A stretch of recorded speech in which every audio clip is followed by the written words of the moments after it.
अव या काय म्हणते, एक नवा मोबाईल घ्यायला हवा. आपल्या ताईची शाळा आता ऑनलाईन सुरू होईल ना व. अव मी काय म्हणते, तुझं समजा खरं आहे, पण आधी खोली बघितली पाहिजे. हा ही आहे की? हो हाय.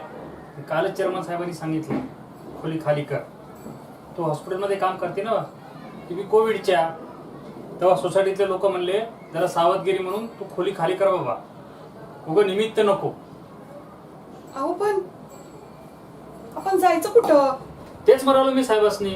तेव्हा साहेब म्हणाल तुझं समजा बरोबर आहे, परिस्थितीची जाणीव आहे मला, पण तुला हॉस्पिटलचं काम सोडावं लागेल त्यासाठी. ते काय आम्ही तुला सांगू शकत नाही. तेव्हा खोली खाली कर. तेव्हा साहेब म्हणाले निमित्त नको. माझं तर डोसकंच काम कर. अहो असं काय करतायसा? आधी जरा डोकं शांत करा. थांबा, चहा आणते. सोसायटीतले दुसरे लोक बी आहेत की कामात हॉस्पिटलला? नाही तर काय. आणि इतक्या लवकर तुला काम सोडून चालेल का? आता कुठं आपलं बरं चाललंय, मग काय? आणि इतक्या लवकर दुसरी खोली, त्याचं भाडं, पगडी, कसं मॅनेज होणार सगळे? पण मी काय म्हणते, त्यासनी म्हणावं मी समधी काळजी घेऊनच काम करते ना व. स्वच्छता करते आणि मगच घरात येते. आपल्या बी घरी पोरं बाळं हायती की, मला काही एवढं बी कळत नाही होय. तुझं समजा खरं आहे, पण साहेब म्हणाल एका व्यक्तीमुळे निमित्त नको, म्हणून खोली खाली कर. पांडुरंगा, काय चाललंय रे हे? निर्मले, तू दे हॉस्पिटलचं काम सोडून, आपण दुसरं काम बघू. अगं छप्पर हाय तर समजा खरं आहे डोक्यावर, आणि पोराच्या तुझ्या बी जीवासनी घोर नको ना. हो असं काय विचार करतायचा सोसायटी वाल्यांसारखं? म्हण पोरांच्या आणि तुझ्या जीवाला धोका नग. आणि आता मला काम भेटणार आहे का? आणि भेटलं तरी असलंच काम भेटणार. काय दुसरं काम करणार आहे मी? अगं तसं नाही, मग करायचं काय? तुम्ही म्हणता काम सोड. हॉस्पिटलचा कधी विचार केलाय? आपल्याला गरज होती तेव्हा हॉस्पिटलनं आपल्याला काम दिलं, आणि आता इथं इतके पेशंट भरती होतात, डॉक्टर नर्स इतकं काम करतात ती, आणि आता मी काम सोडू आहे? हे म्हणजे कसं, लष्करात भरती झालं ना तर युद्धाची वेळ आली की गोळी लागल म्हणून माघार घेण्यासारखं हे.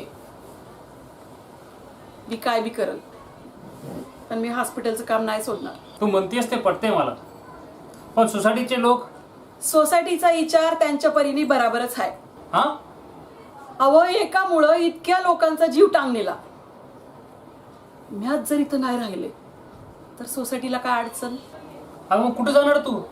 काही एडमिट लागलं का काय? तसं नाही. आमच्या हॉस्पिटलनी नर्सला राहायला खोल्या बी दिल्या.